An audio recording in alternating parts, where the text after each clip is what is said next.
کراچی کی اس بھاری رات میں جب ایمبولینس نمبر 402 شہر کی حدود سے نکلی تو کسی کو اندازہ نہیں تھا کہ یہ سفر کبھی ختم نہیں ہوگا۔ اسلم ڈرائیور نے اسٹیئرنگ پر گرفت مضبوط کی اور اپنے ساتھی کاشف سے کہا کہ پیچھے میت کے پاس جا کر بیٹھ جائے کیونکہ راستہ سنسان ہے اور میت کا اکیلا ہونا ٹھیک نہیں۔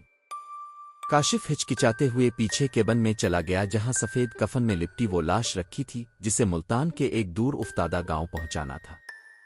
رات کے 2 بج رہے تھے جب گاڑی نوری آباد کے قریب پہنچی۔ اچانک کاشف نے اگلی کھڑکی پر دستک دی۔ اس کا چہرہ پسینے سے شرابور تھا۔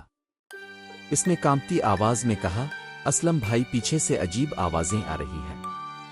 ایسا لگ رہا ہے جیسے کوئی کفن رگڑ رہا ہو۔ اسلم نے اسے ڈانٹا اور کہا کہ یہ صرف ہوا کا شور ہے، لیکن سچی بات یہ تھی کہ اسلم کو خود بھی آئینے میں کچھ عجیب سا محسوس ہو رہا تھا۔ اسے ایسا لگ رہا تھا جیسے پچھلی سیٹ پر میت کے برابر میں کوئی سایہ بیٹھا ہوا ہے۔ جب وہ سکھر کے قریب پہنچے تو گاڑی کا ریڈیو خود بخود چلنے لگا، مگر اس میں سے کوئی گانا نہیں بلکہ کسی کے ہانپنے کی آوازیں آ رہی تھیں۔ اسلم نے ریڈیو بند کرنا چاہا مگر بٹن جام ہو چکا تھا۔ اسی لمحے پیچھے سے کاشف کی ایک دلدوز چیخ سنائی دی۔ اسلم نے گھبرا کر گاڑی روکی اور پیچھے بھاگا۔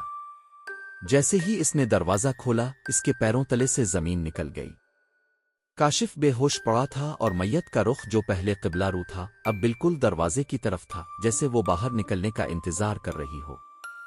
سب سے زیادہ خوفناک بات یہ تھی کہ میت کے سینے پر کسی نے تازہ خون سے ایک نشان بنایا تھا۔ اسلم نے ہمت کر کے کاشف کو ہوش میں لایا اور دوبارہ گاڑی چلانی شروع کی کیونکہ وہ اس سنسان سڑک پر رکنا نہیں چاہتے تھے۔ ملتان ابھی بھی 3 گھنٹے دور تھا۔ اب گاڑی کی رفتار خود بخود بڑھنے لگی۔ بریک کام کرنا چھوڑ چکے تھے۔ اسلم نے دیکھا کہ سڑک کے دونوں طرف درختوں پر سفید لباس میں ملبوس کئی پرچھائیاں لٹک رہی تھیں جو ایمبولینس کے ساتھ ساتھ حرکت کر رہی تھیں۔ اچانک ایمبولینس کے اندر کا درجہ حرارت اتنا گر گیا کہ ان کی سانسیں جمنے لگیں۔ کاشف نے پیچھے موڑ کر دیکھا تو میت کا کفن آدھا کھل چکا تھا۔ وہ بوڑھا شخص جس کی آنکھیں ہسپتال میں سی دی گئی تھیں اب کھلی آنکھوں سے چھت کو گھور رہا تھا۔ اس کے ہونٹ ہل رہے تھے جیسے وہ کوئی کلام پڑھ رہا ہو۔ اسلم بھائی، یہ زندہ ہو گیا ہے، کاشف چلایا۔ اسی وقت ایمبولینس کا سامنے والا شیشہ زوردار دھماکے سے ٹوٹ گیا، حالانکہ باہر کوئی پتھر نہیں تھا۔ ایک کالی آندھی گاڑی کے اندر داخل ہوئی اور اسلم کو ایسا محسوس ہوا جیسے کوئی ٹھنڈا ہاتھ اس کی گردن کو جکڑ رہا ہے۔ گاڑی بے قابو ہو کر سڑک سے نیچے اتری اور ایک پرانے قبرستان کی دیوار سے جا ٹکرائی۔ پولیس کو جب صبح اطلاع ملی تو وہاں صرف تباہ شدہ ایمبولینس کھڑی تھی۔ اسلم اور کاشف دونوں کی لاشیں اس حال میں ملیں کہ ان کے بال سفید ہو چکے تھے، جیسے انہوں نے موت سے پہلے کوئی ایسی چیز دیکھ لی ہو جو انسانی برداشت سے باہر تھی۔ لیکن سب سے حیرت انگیز اور خوفناک حقیقت یہ تھی کہ ایمبولینس کے پچھلے حصے میں رکھی وہ میت غائب تھی۔ وہاں صرف ایک پرانا کفن پڑا تھا جس پر مٹی لگی ہوئی تھی، جیسے وہ میت برسوں پرانی ہو۔ بعد میں معلوم ہوا کہ جس شخص کی میت وہ لے کر جا رہے تھے وہ کوئی عام انسان نہیں بلکہ ایک ایسا عامل تھا جس نے جیتے جی اپنی موت کا سودا کسی شیطانی قوت سے کر رکھا تھا۔ وہ سفر ملتان تک کا نہیں تھا بلکہ وہ ان دونوں بے گناہوں کو اپنے ساتھ اس دنیا میں لے جانے کا ایک بہانہ تھا۔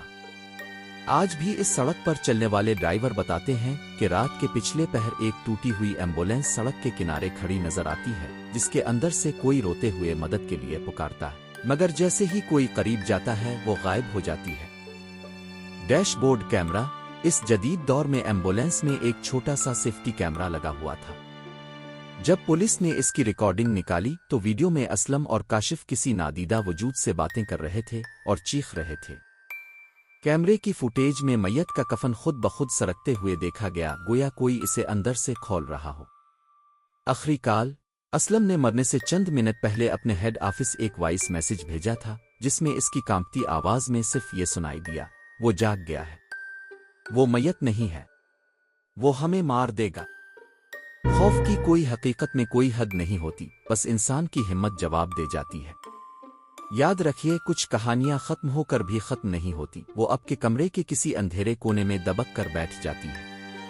اگلی کہانی تک اپنا بہت خیال رکھیے گا، اور ہاں، سونے سے پہلے ایک بار مڑ کر پیچھے ضرور دیکھ لیجئے گا۔